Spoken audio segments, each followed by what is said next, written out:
Abika Alia Putri, Aulia Dwi Sabania, Jarli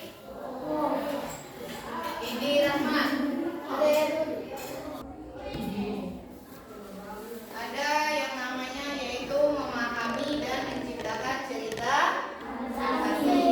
Sebelum ibu mulai ke memahami dan menciptakan cerita fantasi, kita lihat terlebih dahulu yaitu videonya.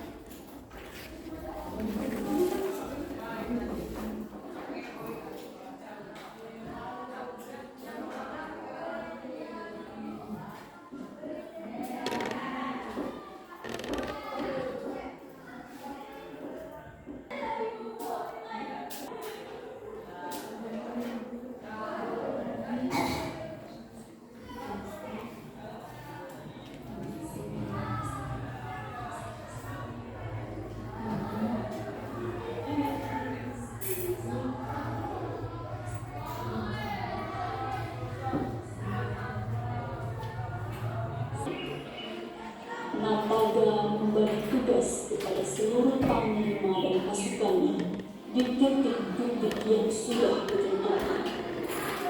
Seluruh binatang di tanah Modo tampak gagah dengan keyakinan di dalam hati mempertahankan milik mereka.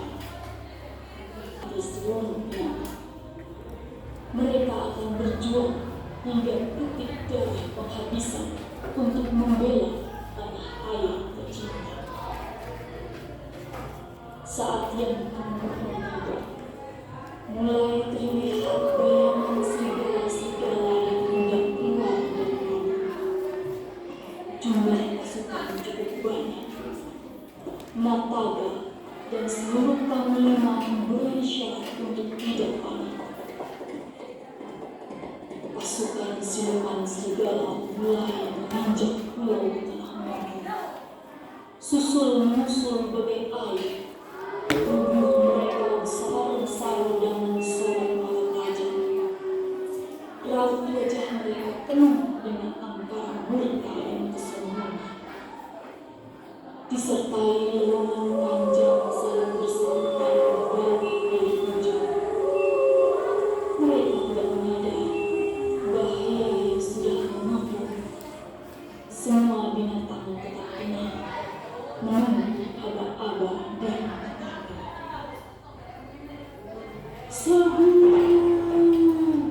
teriak Nataga sambil menyambung dengan seluruh panglima. Pasukan terdepan dan binatang-binatang hutan sebelah. Nah, itu adalah sebuah cerita yang mana ceritanya yaitu tentang Nataga. Terus sekarang kita mulai.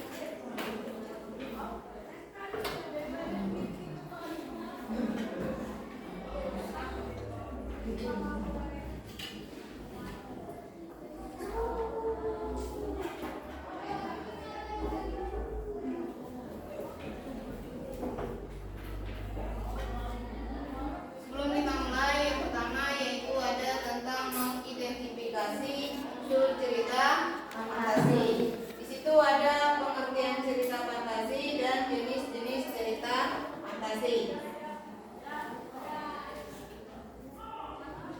Nah, perlu kalian ketahui, cerita fantasi merupakan salah satu benda yang sangat penting untuk melatih kreativitas. Terus, sedangkan menurut Nurgiantoro, cerita fantasi adalah cerita yang menampilkan antara lain tokoh, alur, latar, atau tema yang derajat kebenarannya diragukan, baik menyangkut atau hampir seluruh maupun hanya sebagian cerita. Itu menurut Nurgiantoro. Terus ada lagi, cerita fantasi merupakan sebuah karya tulis yang dibangun yaitu menggunakan alur cerita yang normal namun memiliki sifat imajinatif dan khayalan semata. Itu yang dimaksud dengan coba perhatikan dulu. Itu yang dimaksud dengan cerita fantasi. Terus yang dikatakan dengan jenis-jenis cerita fantasi. Jenis-jenis cerita fantasi itu terbagi menjadi 4. Di antaranya yang pertama yaitu yang kedua, cerita fantasi sezaman dan lintas waktu. Terus yang ketiga, struktur teks cerita fantasi. Yang terakhir adalah ciri-ciri cerita fantasi. Nah, sebelum lanjut ke yang lain, sekarang Ibu akan menjelaskan yang pertama, yaitu cerita fantasi total dan irisan. Cerita fantasi total adalah berisi fantasi pengarang terhadap objek yang terakhir koda. Nah, yang dikatakan dengan orientasi ini adalah dia pembuka awal daripada cerita, yaitu di mana pengarang memberikan pengenalan tentang seperti yang pertama tema, penokohan, dan sedikit alur cerita kepada para pembaca. Jadi yang dikatakan orientasi adalah sebuah pembuka daripada sebuah cerita. Terus yang kedua konflik. Konflik adalah bagian yang terjadi permasalahan dimulai dari awal hingga menuju puncak permasalahan. Itu yang dikatakan sebuah konflik. Terus yang ketiga resolusi. Resolusi bagian ini ialah merupakan penyelesaian dari suatu permasalahan yang terjadi. Di antaranya resolusi merupakan bagian penentu yang mengarah pada ending. Atau resolusi ini puncak daripada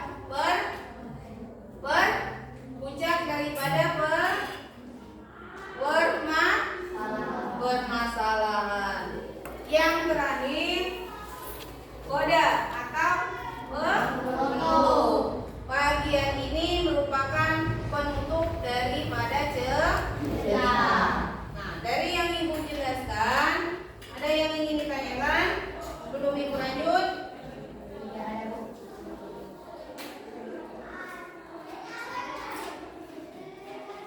Tidak ada? Tidak ada? Tidak.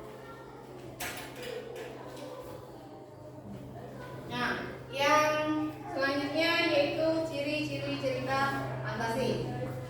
Ciri-ciri cerita fantasi ada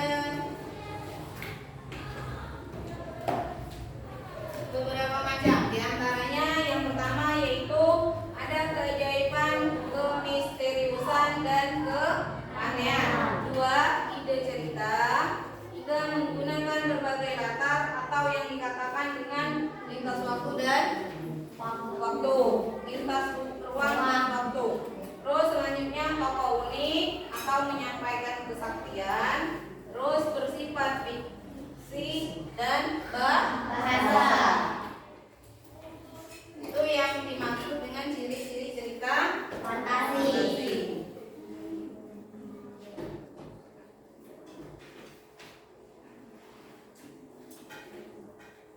Nah, yang dimaksud dengan ada keajaiban, kemisteriusan, dan keanehan. Di sini adalah dia mengungkapkan hal-hal yang supranatural, kehibaan, dan kemisteriusan yang tidak ditemukan dalam dunia nyata. Sedangkan ide cerita berarti ide cerita terbuka. Ada latar, sudut pandang, dan amanah.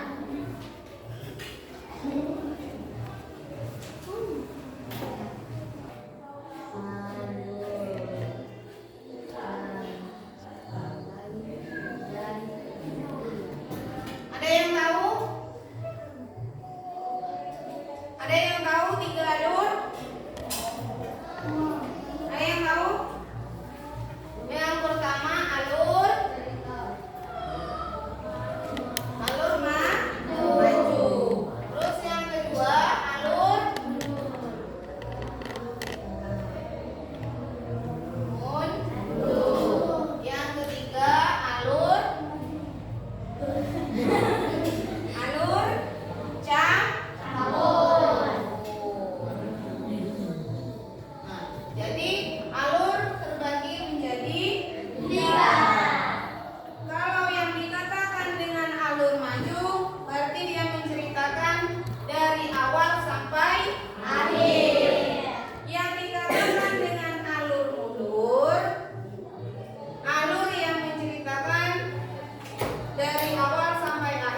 siapa saja yang ada di cerita itu? Kita sebutkan. Misal tokohnya yang pertama tokoh Agatha. Terus siapa lagi di dalam cerita tadi? Tokoh itu nama orang. Betul ya. Terus penoko. Nah, penoko juga terbagi menjadi dua. Ada protagonis dan ada antagonis.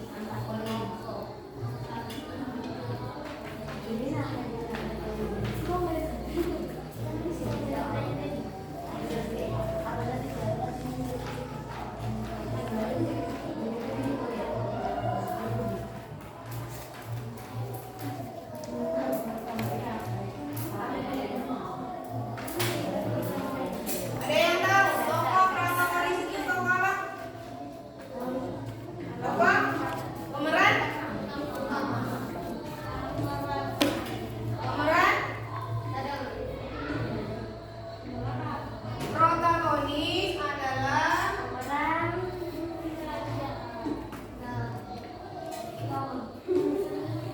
utama atau tokoh.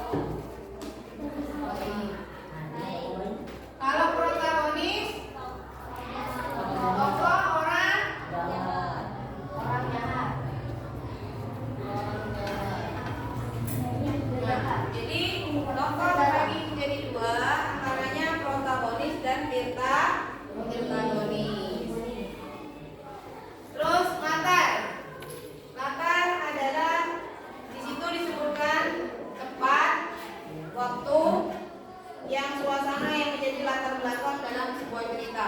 Seandainya di dalam cerita Agatha tadi tempatnya di mana? Apakah tempatnya di pinggir sungai, ataukah di tanah modok, ataukah ada lagi di sebuah kerajaan? Itu yang dikatakan tempat. Terus waktunya bisa di pagi hari, bisa di siang hari, dan bisa di sore hari atau di malam hari. Terus sudut pandang. Sudut pandang posisi pengarang dalam membawakan suatu cerita. Yang terakhir amanat. Amanat pesan yang disampaikan oleh pengarang dalam sebuah cerita dan penokohan. Itu yang dikatakan amanat.